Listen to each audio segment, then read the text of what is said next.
ज्ञानदेव तुकाराम पंढरीनाथ भगवान की जय। माऊली ज्ञानेश्वर महाराज की जय। जगद्गुरु तुकाराम महाराज की जय। नमामि सद्गुरुं शांतं सच्चिदानंद विग्रहं पूर्ण ब्रह्म परानंद मीशमालंदी वल्लभम। नमो सद्गुरु तुकया ज्ञानदीपा नमो सद्गुरु सच्चिदानंद रूपा नमो सद्गुरु भक्त कल्याण मूर्ती नमो सद्गुरु भास्करा पूर्ण कीर्ती। अखंड मंडलाकारं व्याप्तं येन चराचरं तत्पदं दर्शितं येन तस्मै श्री गुरवे नमः। जयांची केलिया स्मरण होय सकळ विद्यांचे अधिकरण तेची वंदू श्री चरण श्री गुरूंचे ते नमस्कारोनी आता।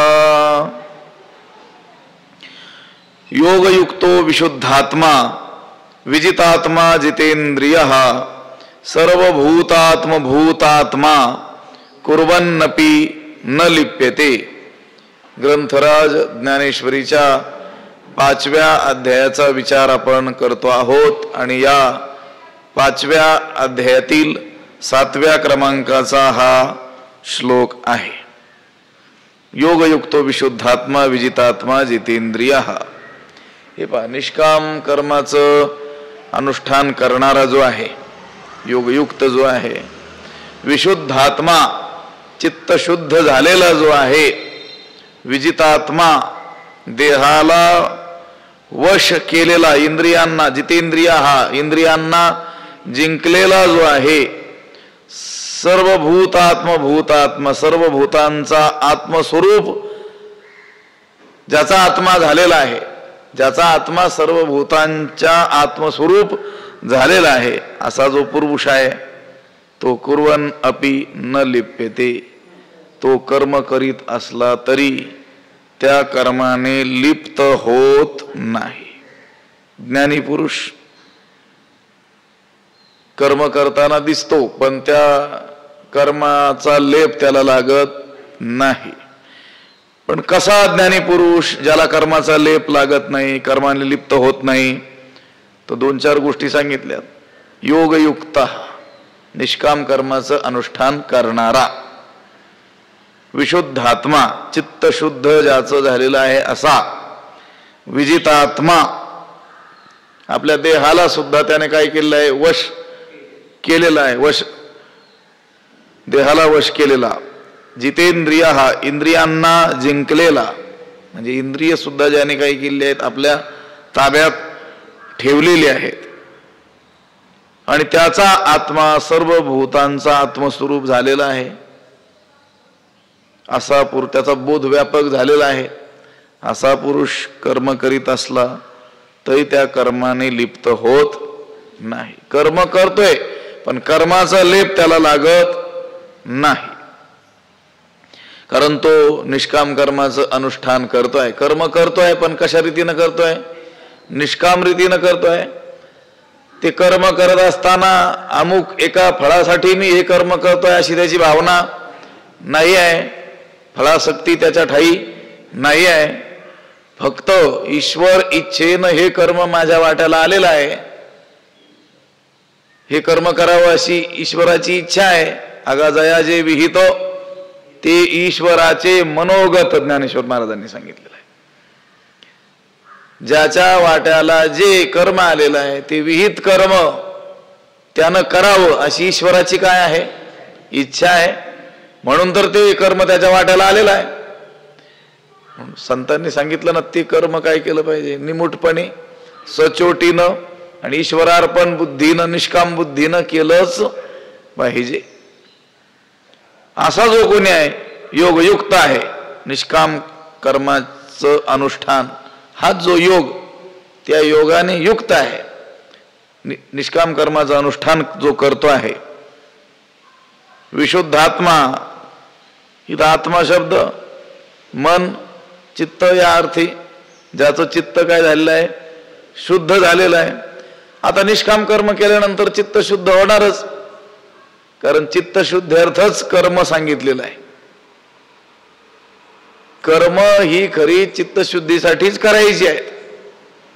त्या कर्माचं फळ देणं न देणं ते ईश्वराच्या हातात आहे. पण तेच कर्म आपण जर निष्काम बुद्धीनं केलं तर ते काय त्या कर्माला फळ सांगितलं ते तर प्राप्त होईलच. पण चित्तशुद्धी हे त्या कर्माचं महत्वाचं फळ आहे. आपण ते कर्म करत असताना त्या फळावर नजर ठेवतो, त्यामुळं तेवढंच फळ आपल्याला काय होतं, मिळतं. कधी मिळतं कधी मिळतही नाही. पण कर्माचं खरं फळ चित्तशुद्धी हे आपल्याला प्राप्तच होत नाही.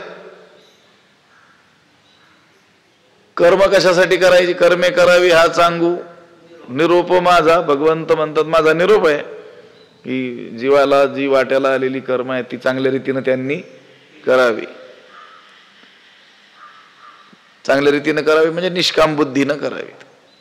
ते कर्म करत असताना कोणतीही वासना मनात असू नये, फळाची आसक्ती असू नये आणि कर्तृत्व अभिमान असू नये. मी हे कर्म करतोय असा अभिमान अहंकार असू नये. असं निष्काम बुद्धीनं जर कर्म केलं, भगवत अर्पण बुद्धीनं कर्म केलं तर मग चित्त शुद्ध होतं. इथं ज्या पुरुषाचं वर्णन आहे तो निष्काम कर्माचं अनुष्ठान करणारा आहे, त्याचं चित्त शुद्ध झालेलं आहे. विजितात्मा, त्याने देहाला काय केलंय, वश आपल्या ताब्यात ठेवलेला आहे. सामान्य जन देह इंद्रियाच्या अधीन असतात आणि ज्ञानी लोक त्यांच्या इंद्रिय आणि देह काय असतो, अधीन असतो. इंद्रियांची दिने आम्ही केलो नारायणी, आपली भूमिका घेऊन तुकोबाराय म्हणतात. इंद्रियांनी आपल्याला काय करून टाकलं, दीन करून टाकलेलं आहे. इंद्रिये जे जे म्हणती ते तेची जे पुरुष करीती, ते तरलेची न तरती विषय सिंधू. इंद्रियांनी म्हणावं ना आपण लगेच ऐकावं, ही आपली स्थिती आहे. पण इंद्रिय त्याचं ऐकतात. त्यानं काय केलेत, आपल्या अधीन करून ठेवलेत, वश करून ठेवलेत. देहाला वश केलेला आहे, इंद्रियांना काय केलेलं आहे, वश केलेलं आहे. सर्व भूतात्म भूतात्मा, सर्व भूतांचा आत्मस्वरूप त्याचा आत्मा झालेला आहे. जगची देह झाले म्हणून हर्षामर्षे गेले. जणू काही त्याचा बोध काय आहे, हे जगच माझा काय आहे, देह आहे. मी उदाहरण याच्याकरिता सांगत असतो बऱ्याच वेळेस. पूर्वी तिकडं सुद्धा ज्ञानेश्वरीचं चिंतन करत असताना असा काही विषय आला तर मला ते सुचलं होतं एक उदाहरण. गाडी चालवणारा जो चालक आहे, ड्रायव्हर आहे, त्या गाडीत बसल्यानंतर गाडी चालवताना आता त्याचा बोध केवळ त्याच्या स्वदेहापुरता असून उपयोग राहत नाही. गाडी एवढा देह आपला आहे असा बोध असला पाहिजे. रस्त्याने आपण पायी जर चाललो तर आपला हात कुणाला लागू नये, आपण कुणाच्या अंगावर जाऊ नये याची काळजी घेतो की नाही. म्हणजे हा देह मी आहे ही भावना आहे ना, हा देहाचा कोणाला स्पर्श होऊ नये, आपल्या अंगावर काही येऊ नये याची काळजी आपण घेतो. तो चालक गाडी चालवत असताना आता तो केवळ जसा रस्त्याने चालणारा पुरुष वागतो तसं नाही वागत. ती पूर्ण गाडीच जणू काय माझा देह आहे. आता ती गाडी कोणाला खेटू नये, लक्षात आलं का, कुठं खड्ड्यात जाऊ नये, हे चाक जाऊ नये ते चाक जाऊ नये, असे काय असते त्याची भावना असते. तोच आणखी मोठ्या गाडीत जर बसला तर, ट्रक चालवायला बसला तर त्याचा काय होतं, तेवढा बोध मोठा होतो, तेवढ्या पुरता का होईना हे समजून घेण्याकरिता. अगदी त्याच पद्धतीने हे संत पुरुष जे असतात, जगची देह झाले, ज्ञानोबरायांचा शब्द आहे. हे जगत जणू काय त्यांचा काय आहे, देह आहे. मग मला सांगा, आपल्या देहाचे हे निरनिराळे अवयव आहेत, कुठे जरी पीडा झाली, जखम झाली तर सगळं दुःख होतं की नाही. तुका म्हणे एका देहाचे अवयव, ते वेगळ्या अर्थाने म्हटलेलं आहे पण गोष्ट हीच आहे. एवढा व्यापक त्याचा काय आहे, बोध आहे. ज्ञानोबा आहे तर इथं म्हटलेलं आहे, हे विश्वाची माझे घर, हे विश्वच माझं घर आहे. त्यामुळे विश्वातील जेवढे काही घटक आहेत ते सगळे माझ्या घरातीलच माझे बंधू बांधव आहेत. हाही व्यापक काय आहे, बोध आहे. पण सर्व भूतात्मा, सर्व भूतांचा जो आत्मा आहे तत्स्वरूप याचा आत्मा झालेला आहे. म्हणजे त्याला आता आपल्याहून भिन्न कोणी वाटतच नाही. प्रत्येक जण हे माझंच काय आहे, स्वरूप आहे. आता हात आहेत, पाय आहेत, नेत्र, कान इत्यादी हे जे अवयव आहेत शरीराचे, आपल्याला हे आपल्याहून वेगळे वाटतात का? हात माझ्याहून वेगळा आहे, पाय माझ्याहून वेगळा आहे असं वाटतं का? नाही. पाय जरी असला तरी माझाच आहे, हात जरी असला तरी माझाच आहे, किंवा मीच आहे असं आपण समजलेलं आहे देहाला. देह मी अशी भावना असल्यामुळं पाय म्हणजे मी, हात म्हणजे मी, डोकं म्हणजे सुद्धा मीच. तसं सर्व भूतांच्या आत्मस्वरूप याचा आत्मा झालेला आहे. असा जो पुरुष आहे तो कुर्बन अपि न लिप्यते, असा पुरुष कर्म करीत असला तरी त्या कर्माने तो लिप्त होत नाही. आता त्याच्याहून तो वेगळा कोणाला मानतच नाही. कर्म सुद्धा ही माझ्या आत्मस्वरूपाहून वेगळी आहे असं तो मानतच नसल्यामुळं ती कर्म कुणाला कशी बाधतील, ज्ञानवराय देखील म्हणतात की नाही. योगयुक्तो विशुद्धात्मा विजितात्मा जितेंद्रियः सर्वभूतात्मभूतात्मा कुर्वन्नपि न लिप्यते. जेणे भ्रांती पासूनी हिरतले गुरुवाक्ये मन धुतले मग आत्मस्वरूपी घातले रोवुनिया. जेणे भ्रांती पासूनी हिरतले, ज्यानं भ्रांतीपासून भ्रमापासून मन हिरावून घेतलेलं आहे, ज्या पुरुषाने आपलं मन भ्रमापासून हिरावून घेतलेलं आहे, भ्रमिष्ट झालेलं मन ते त्या भ्रमापासून त्याने सोडवून घेतलेलं आहे. एखादी वस्तू नाही की एखाद्याने चोरून नेली आपली, कळलं तर आपण काय करतो, तिथं जाऊन ती काय करतो, सोडवून आपली आपली घेऊन येतो. तसं भ्रमानं अपहरण केलेलं जे मन, ते मन त्यानं त्या भ्रमापासून काय केलं, हिरावून घेतलं, सोडवून घेतलं.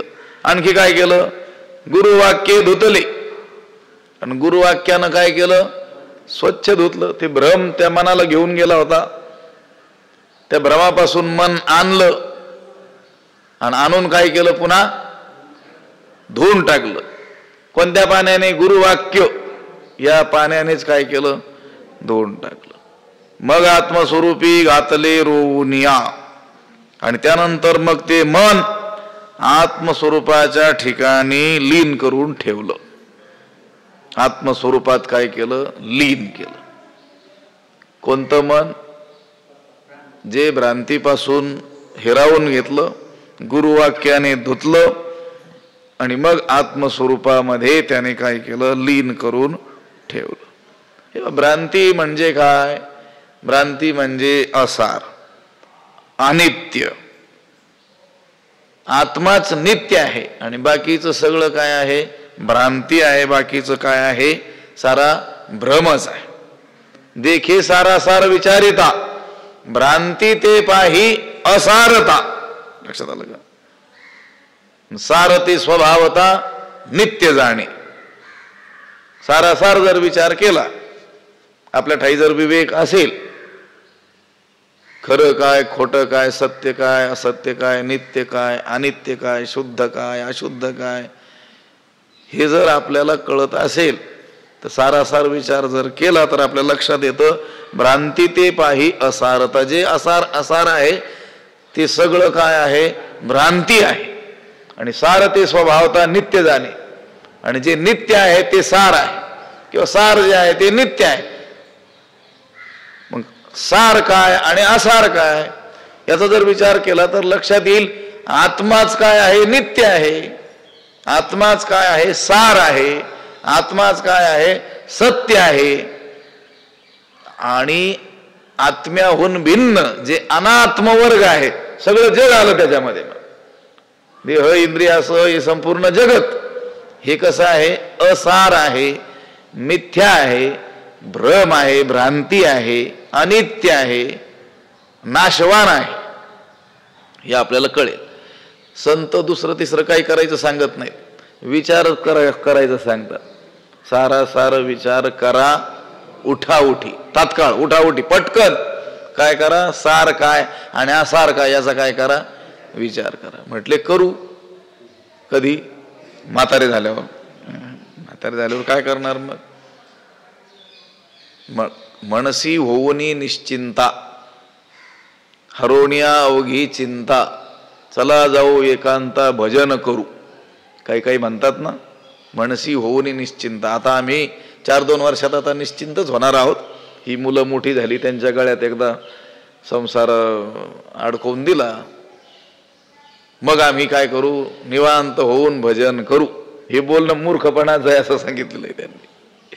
म्हणून पुढे करू, नंतर करू नाही, क्षणक्षणा हाची करावा विचार. प्रत्येक क्षणाला काय करायचं आहे, विचार करायचा आहे. काय विचार करायचा आहे? खरं काय, खोटं काय, सत्य काय, असत्य काय, सार काय, असार काय. हे जगत जसं आपल्याला सत्य दिसतं, खरं ते तसंच सत्य आहे का? हे जगत आपल्याला जे आनंदरूप वाटतंय, विषय आनंदरूप वाटतात, विषयामध्ये सुख आहे असं वाटतं, खरंच ते तसंच आहे की संतांनी सांगितलं, शास्त्राने सांगितलं त्याप्रमाणे हे विषय, हे जगत दुःखरूप आहे, हे खरं आहे? याचा काय करायचं आहे? मग माणसं विचारच करत नाहीत ना. विचार केल्यानंतर कळत असतं. विचारांत माणसं व्यवहारात सुद्धा म्हणतात की नाही, घाई गडबडीनं व्यवहार करणाऱ्याला काय म्हणतात, तू थोडा काय करायला पाहिजे होता. मग व्यवहार सुद्धा विचाराशिवाय चालत नाही, तर परमार्थ विचारा वाचून चालेल का? परमार्थ म्हणजे दुसरं तिसरं काही नसून परमार्थ म्हणजे विचार. कालच आम्ही चिंतन केलं होतं.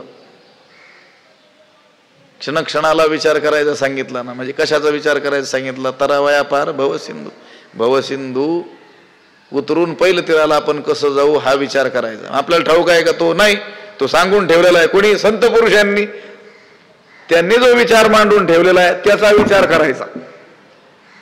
लक्षात आलं का? मग आपल्या लक्षात येईल खरं काय आणि खोटं काय. मग त्यांनी सांगून ठेवलेलं आहे की देखे सारा सार विचारिता. पहा, सार काय असार काय याचा विचार केला असता आपल्या लक्षात येईल भ्रांती ते पाही असारता. जी भ्रांती आहे, जो भ्रम आहे, हे जे जगत आहे, हा जगत काय आहे? भ्रमच आहे. आणि हा जगत भ्रम कसा आहे? असार आहे. आणि सारथी स्वभावता नित्य जाणे. पण या भ्रमानंच आपलं मन काय केलेलं आहे? हिरावून घेतलेलं आहे. जगत आहे मिथ्या, जगत आहे अनित्य, जगत आहे असत, जड, दुःखरूप. पण ते आपल्याला कसं प्रतीतीला येत आहे? सत्य, नित्य, आनंद रूप असं काय होतंय? प्रतीतीला येत आहे. आणि आपलं मन त्या जगामध्ये काय झालेलं आहे? अडकलेलं आहे. या विषया वाचून काही आणि सर्वथा रम्याची नाही, ऐसा स्वभावाची पाही. इंद्रियांचा स्वभाव होऊन गेलेला आहे की या विषयाशिवाय या जगात सुखरूप रमणीय असं काहीच नाही आहे. आणि त्याच्यात ते काय होतंय? अडकतंय. कुठं अडकलं पाहिजे? सार असलेल्या भगवंतामध्ये ते अडकलं पाहिजे. पण ते अडकलंय कुठं? असार असलेल्या, दुःखरूप असलेल्या संसारामध्ये अडकलंय. सगळ्यांचंच अडकलं. पण हा जो पुरुष आहे, महापुरुष आहे, महात्मा आहे, ज्याचं वर्णन इथं चाललेलं आहे, त्यानं मात्र काय केलं? त्याच्या लक्षात आलं ही सगळी भ्रांती आहे. हे जगत सर्व काय आहे? विषय सर्व असार आहेत, अनित्य आहेत, असत, जड, दुःखरूप आहेत. आणि मग त्याने काय केलं? आपलं मन त्या भ्रमापासून काय केलं? बाजूला केलं, हिरावून घेतलं, हिसकावून आणलं त्याच्याकडून. त्याचंच असलेलं मन जे भ्रमानं काय केलं होतं? अपहरण त्या मनाचं केलं होतं, त्या मनाला त्याने सोडवून आणलं. एवढंच नाही, गुरुवाक्ये मन धुतले. श्री गुरूंच्या वचनांवर विश्वास ठेवला, श्री गुरूंच्या वचनांचा काय केला? विचार केला. आणि श्री गुरूंची वचनं, संत वचनं हेच जणू काही शुद्ध पाणी. त्या पाण्याने काय केलं? हे मन धुतलं. मलिन मनाला धुण्यासाठी हे गुरुवाक्य हे जल आहे, स्वच्छ जल. मग आपलं जर मन मलिन असेल तर आपण सुद्धा काय करावं? गुरुवाक्य. सगळ्यांचे गुरु कोण आहेत? ज्ञानेश्वर महाराज. त्यांचे वाक्य म्हणजे ज्ञानेश्वरी. त्याचं काय करावं? पठन करावं, चिंतन करावं, विचार करावा. त्याने काय होईल? आपलं मन धुवून निघेल की नाही? गुरुवाक्ये मन धुतले मग आत्मस्वरूपी घातले रोवणिया. आणि मग भ्रामरामापासून हिरावून आणलेलं आणि गुरुवाक्याने धुतलेलं जे मन आहे ते मन त्यानं काय केलं? आत्मस्वरूपामध्ये लीन केलं, आत्मस्वरूपात नेऊन घातलं.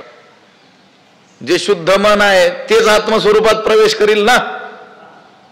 जे अशुद्ध मन आहे ते आत्मस्वरूपात कसं काय प्रवेश करील? आपण एकाग्रतेच्या विषयी बोलत असताना सांगतो की नाही, एकाग्र मन असेल, दृश्यते त्वग्रया बुद्ध्या सूक्ष्मया सूक्ष्मदर्शीभी, अत्यंत सूक्ष्म असलेलं जे मन किंवा अंतकरण म्हणा, इन बुद्धी म्हणा, तीच आत्मस्वरूपामध्ये प्रवेश करू शकते. लक्षात आलं का? आत्मस्वरूप अत्यंत सूक्ष्म आहे आणि त्याच्यामध्ये प्रवेश करणारी बुद्धी कशी असली पाहिजे? सूक्ष्म, अतिसूक्ष्म आणि कशी असली पाहिजे? एकाग्र असली पाहिजे, जिचं अग्र एकच आहे. उदाहरण देतात की नाही? रामकृष्ण परमहंसांनी उदाहरण दिलेलं आहे. सुईमध्ये दोरा ओवत असताना त्या दोऱ्याला काय करावं लागतं? असं एकाग्र करावं लागतं. त्या दोऱ्यामध्ये असलेले सूक्ष्म जे धागे आहेत ते तसंच घेतलं ना आपण सुईमध्ये घालायला गेलो तर त्याच्यात ओवणार नाही. त्याला मग काय करतो आपण? असं असं पिळं करतो की नाही, आणि मग त्या सुईमध्ये त्या दोऱ्याचा काय होतो? प्रवेश होतो. अगदी तसंच ही आपली जी पसरलेली काय आहे? बुद्धी आहे, इकडं तिकडं गेलेली, तिला काय करावं लागतं? एकाग्र करावं लागतं. आणि मग ती एकाग्र झालेली बुद्धीच त्या आत्मस्वरूपात काय होईल? प्रवेश करील. लक्षात आलं का? भगवान भाष्यकार शंकराचार्यांनी गीता भाष्यामध्ये असं म्हटलेलं आहे. आपण नेहमी ती पंक्ती, ते वाक्य सांगत आलेलो आहोत. शास्त्र आचार्य उपदेश संस्कृतम मन आत्मदर्शने कारणम. आत्मदर्शनामध्ये हेतू कारण असलेलं मन, पण कोणतं मन? शास्त्र उपदेश आणि आचार्य म्हणजे गुरुच्या उपदेशानं संस्कृत म्हणजे शुद्ध झालेलं मन. जे विषयाच्या संगतीत मलिन झालेलं मन आहे ते शुद्ध कोणाच्या संगतीत होईल? शास्त्र वचनांच्या. आणि आचार्य म्हणजे गुरुवचनांच्या. आलं की नाही? गुरुवाक्ये मन धुतले. आपण ज्यावेळेस शास्त्र चिंतन करू, शास्त्राज्ञेचं पालन करू, गुरुवचनांचं, गुरु आज्ञेचं काय करू? पालन करू, आणि मग शास्त्राज्ञेचं पालन करून आणि गुरु आज्ञेचं पालन करून शुद्ध झालेलं मन, तेच आत्मदर्शनामध्ये काय आहे? हेतू आहे. तेच मन आत्मदर्शन करू शकतं. त्याच मनाला साक्षात्कार होऊ शकतो. या इथल्या भाषेत बोलायचं तर तेच मन आत्मस्वरूपात प्रवेश करू शकतं. हा जो महात्मा आहे त्यानं सुद्धा काय केलं? आपलं मन जे या जगानं हिरावून घेतलं होतं भ्रांतीनं, म्हणजे ज्या जगानं आसार असलेले विषय, जग काय, संसार काय म्हणायचं म्हणा, भ्रांती, त्यालाच भ्रांती म्हणतात. जगाचं नाव आहे भ्रांती, जगाचं नाव आहे आसार. आणि आणखी कधीतरी सांगितलं होतं आपण, या जगाचं दुसरं नाव आहे दुःख. दुःखालयम अशाश्वतम. भगवंताने नाव दिलेलं आहे या जगाला. देव राहण्याचं ठिकाण, आलय म्हणजे स्थान, देवाचं स्थान काय म्हणतो आपण? देवालय संस्कृत शब्द आहे. देऊळ मराठी शब्द आहे, पण देवालय संस्कृत शब्द आहे. जिथं रुग्णच असतात, फक्त रोगी लोक. रुग्णालय, आलय म्हणजे स्थान. औषधालय म्हणतो की नाही आपण, तसं भगवंतानं या जगाला नाव दिलेलं आहे. काय नाव दिलं? दुःखालयम. म्हणजे जेथे केवळ दुःख, दुःख आणि दुःखच आहे. या जगाचंच नाव दुःख आहे, या जगाचंच नाव भ्रम आहे, या जगाचंच नाव असार आहे, या जगाचंच नाव काय आहे? भ्रांती आहे. मग या भ्रांतीनं जे मन अपहरण केलेलं होतं, आपल्याकडे ओढून घेतलेलं होतं, या महात्म्यानं काय केलं, त्या भ्रांतीपासून हे मन ओढून आणलं आपलं आपलं. आणि पुन्हा काय केलं, त्याला गुरुवाक्याने धुतलं, म्हणजे गुरुवचनांवर विश्वास ठेवला, सत्संगाचं श्रवण केलं, सत्शास्त्राचं पठन केलं, आणि मग त्याचं शुद्ध झालेलं जे मन आहे ते त्यानं काय केलं, आत्मस्वरूपामध्ये नेऊन घातलं. मग आत्मस्वरूपी घातले रोनिया. जैसे समुद्री लवण न पडे तव वेगळे अल्प आवडे, मग होय सिंधूची एवढे मिळे तेव्हा. जैसे समुद्री लवण न पडे तव वेगळे अल्प आवडे. जैसे म्हणजे ज्याप्रमाणे, समुद्री म्हणजे समुद्रात, ज्याप्रमाणे समुद्रात लवण न पडे, मीठ पडलं नाही, तव वेगळे अल्प आवडे, तोपर्यंत ते समुद्राहून काय होतं, वेगळं, आणि अल्प म्हणजे छोटं, परिच्छिन्न असं वाटतं. मीठ आहे, मीठ समुद्राजवळ आपण घेऊन गेलेलो आहोत, अजून काही ते समुद्रात आपण टाकलं नाही, तोपर्यंतच ते समुद्राहून वेगळं आणि समुद्रापेक्षा अल्प, समुद्राच्या मानाने अल्प असं वाटतं. जैसे समुद्री लवण न पडे तव वेगळे अल्प आवडे. आणि जेव्हा का ते मीठ ते समुद्रात टाकल्या जातं, मग होय सिंधूची एवढे मिळे तेव्हा. मिळे तेव्हा, जेव्हा ते त्या समुद्रात मिळतं तेव्हा सिंधूची एवढे होय. सिंधू म्हणजे त्या समुद्रा एवढं ते होतं, कोण, मीठ. मीठ जोपर्यंत त्या समुद्रात आपण टाकलं नाही तोपर्यंत ते समुद्राहून वेगळं आहे आणि समुद्रापेक्षा छोटं आहे असं वाटतं. पण जेव्हा ते समुद्राशी एक रूप होतं तेव्हा ते किती, केवढं होतं, समुद्रा एवढंच होतं. हे उदाहरण कशासाठी सांगितलं, हे मन जे आहे, की भ्रांतीनं हिरावून नेलेलं मन जे आहे, ह्या महात्म्यानं जे ते मन तिथून काढलं, गुरुवाक्याने धुतलं आणि आत्मस्वरूपात नेऊन घातलं. जोपर्यंत ते आत्मस्वरूपाहून वेगळं स्वतःला मानतंय तोपर्यंत ते वेगळं आणि काय आहे, अल्प आहे. जर ते त्या आत्मस्वरूपात मिळून जाईल तर ते केवढं होईल, त्या आत्मस्वरूपा एवढंच होईल. मन हे राम झाले, मन हे राम झाले. प्रवृत्ती ग्रासूनी कैसे निवृत्तीसी आले. मन हे रामरूप, रामा एवढं झालं, रामामध्ये विलीन झालं आणि रामा एवढंच झालं. मग त्याच्या अगोदर ते वेगळं आणि कसं होतं, परिच्छिन्न होतं. जैसे समुद्री लवण न पडे तव वेगळे अल्प आवडे, मग होय सिंधूची एवढे मिळे तेव्हा. मीठ जोपर्यंत समुद्रात पडत नाही तोपर्यंत ते मर्यादित आणि लहान असतं, पण तेच जर त्या सागरात समुद्रात टाकलं तर समुद्र एवढं विशाल होतं. तुका म्हणे लवण कळी पडता जळी ते होय.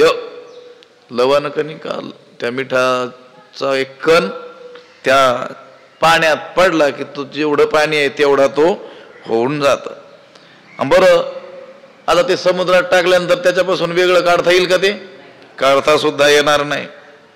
का लवणाची कुंजरी सुदलिया लवण सागरी, होयची ना माघारी परती जैसी. त्या मिठापासून एकानं काय केलं, हत्तीन तयार केली. हत्तीचा आकार, जसं मातीपासून आता गणपती बाप्पा तयार करतात की नाही, तशी ती हत्तीन तयार केली आणि समुद्राजवळ नेलं आणि म्हटले याला जरा स्वच्छ धुवूनच काढू आता. मग समुद्रात घेऊन गेले आणि धुवायला लागले.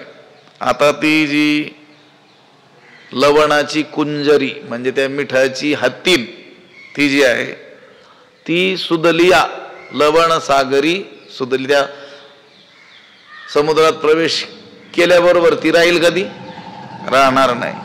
बर, परत बाहेर येईल का, होयची ना माघारी परती जैसी, पुन्हा ती माघारी सुद्धा येणार नाही. ती काय झाली, समुद्र रूपच होऊन गेली. चांगल्या पाण्यात चांगलं पाणी टाकलं की ते काय होतंय, एक रूप होतं की नाही. यथोदकम शुद्धे शुद्धम असं म्हटलेलं आहे. शुद्ध जळामध्ये दुसरं शुद्ध जल टाकलं की काय होतं, ते एक रूप होतं. तसं मन हे आत्म्याजवळ आलं तर काय होतं, एक रूपच होतं. खरं तर ते आत्मस्वरूपच आहे मन. मनाला चित्त देखील म्हणतात की नाही. अंतकरण चतुष्ट आहे. अंतकरणाचे 4 भाग कल्पना केल्यात की नाही. मन, बुद्धी, चित्त आणि अहंकार. कार्यावरून तेच अंतकरण. ज्यावेळेस संकल्प विकल्प करतं त्याला मन म्हणतात. तेच अंतकरण ज्यावेळेस निश्चय करतं त्याला बुद्धी म्हणतात, त्याच्या कार्यावरून. तेच मन चिंतन करतं त्याला चित्त म्हणतात. आणि तेच मन ज्यावेळेस अहंकार धारण करतं त्यावेळेस त्याला काय म्हणतात, अहंकार म्हणतात. त्याच अंतकरणाला.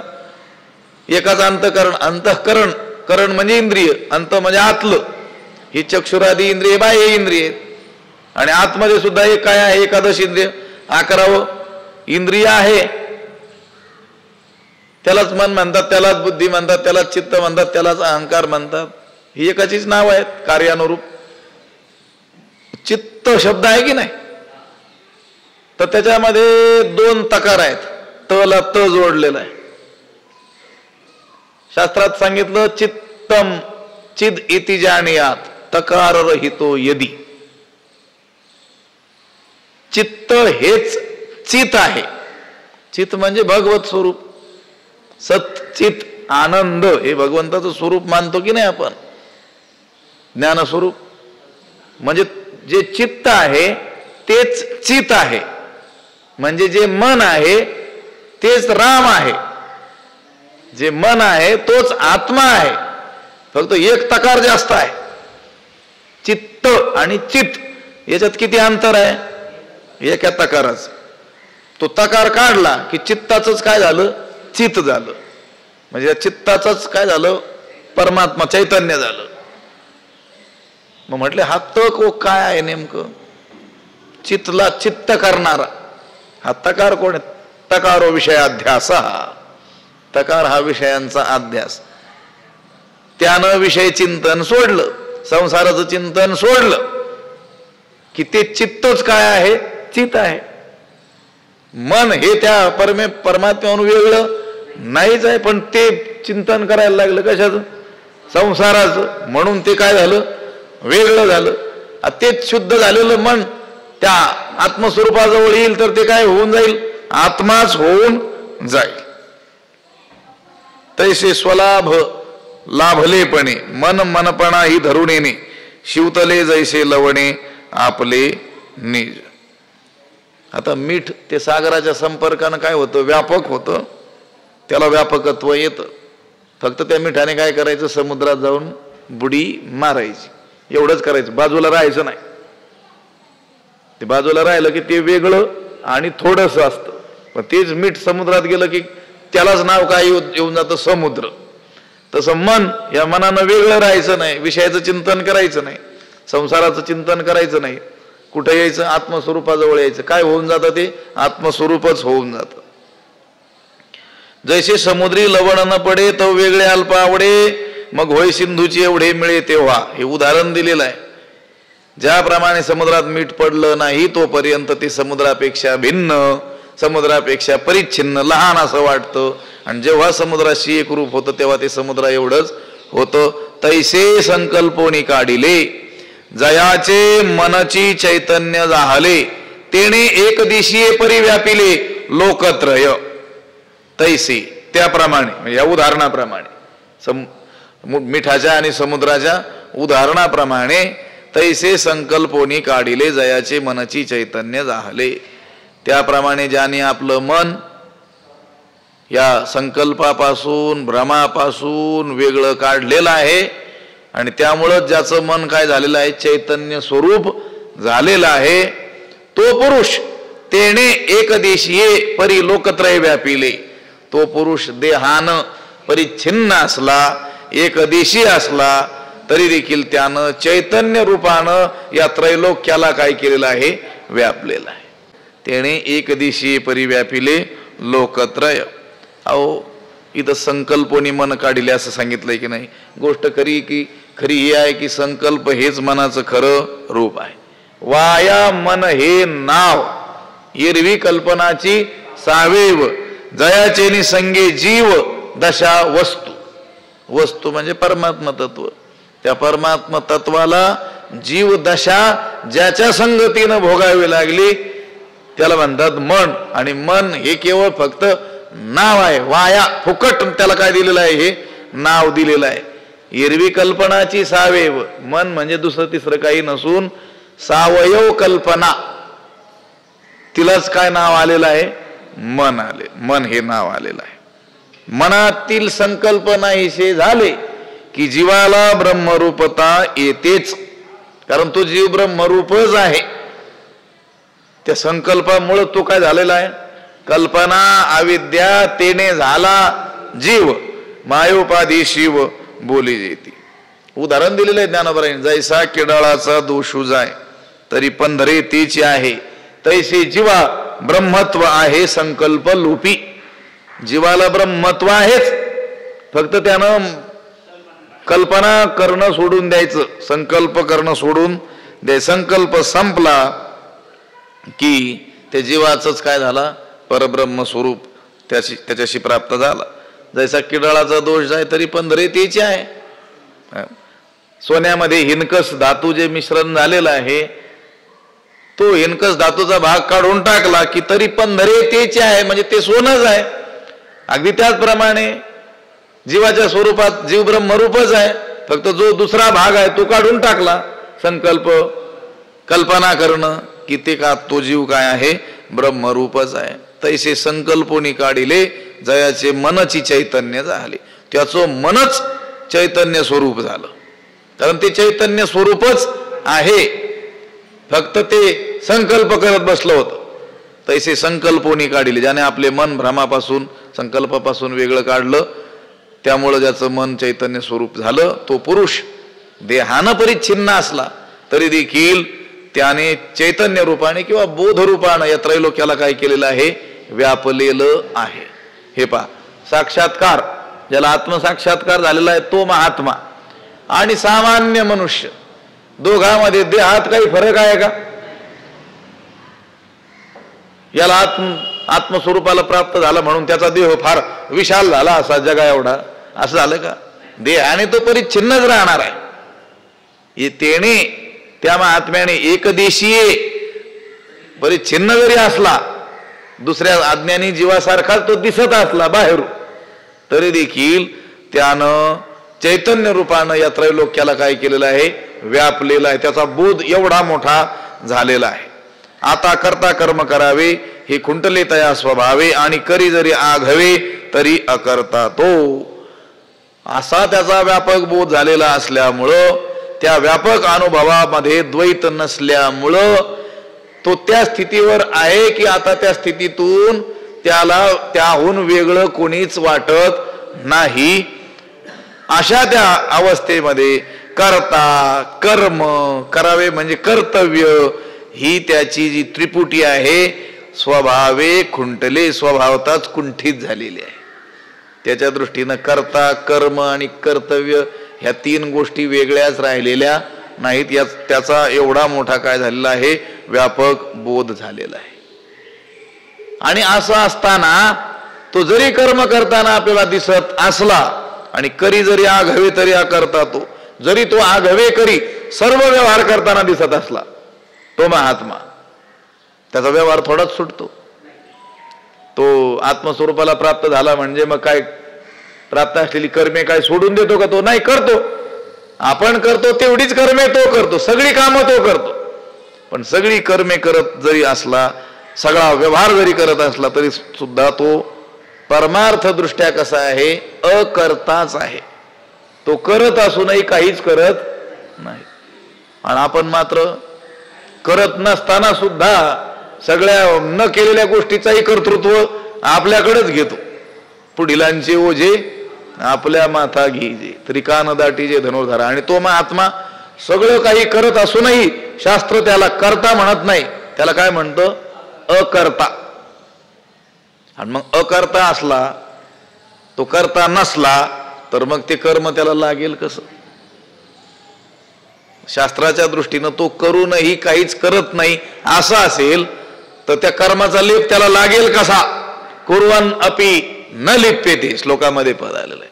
तो करून सुद्धा त्या कर्मांनी लिप्त होत नाही. आता करता कर्म करावे हे खुंटले तो या स्वभावे, आणि करी जरी आघवे तरी अकर्ता तो. पुंडलिक वरदा हरी विठ्ठल श्री ज्ञानदेव पंढरीनाथ भगवान की जय. माऊली शांती ब्रह्म एकनाथ महाराज. विठ्ठल विठ्ठल विठ्ठल विठ्ठल विठ्ठल. पुंडलिक वरदा हरी विठ्ठल श्री ज्ञानदेव तुकारा पंढरीनाथ भगवान. माऊली ज्ञानेश्वर महाराज की जय. आता विश्वात्मके देवी येणे वाग्यज्ञे तोषावे, तोषोणी मद द्यावे पसाय दान हे. जे खळांची व्यंकटी सांडो तया सत्कर्मी रती वाढो. भूता परस्परे पडो मैत्र जीवांचे, दुरितांचे तिमिर जावो. विश्व स्वधर्म सूर्ये पाहो, जो जे वांछील तो ते लाहो. प्राणीजात वर्षत सकळ मंगळी, ईश्वर निष्ठांची मांदियाळी. अनवरत भूमंडळी भेटो तया भूता. चला कल्पतरूंचे आरव, चेतना चिंतामणीचे गाव. बोलते जे अर्णव पियुषांचे, चंद्रमे जे अलांछन. मार्तंड जे तापहीन, ते सर्वाही सदा सज्जन. सोय रे होतू किंबहुना सर्व सुखी, पूर्ण होवणी तिही लोकी. भजिजो आदि पुरुखी अखंडित, आणि ग्रंथोपजीवी विशेषी लोकी इये. दृष्टादृष्ट विजय होवा वेजी, येथ म्हणे श्री विश्वेश्वरावो.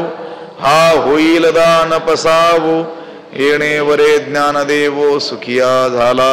येणे वरे ज्ञानदेवो सुखिया झाला. येणे वरे ज्ञानदेवो सुखिया झाला. पुंडलिक वरदा हरी विठ्ठल श्री ज्ञानदेव पंढरीनाथ भगवान.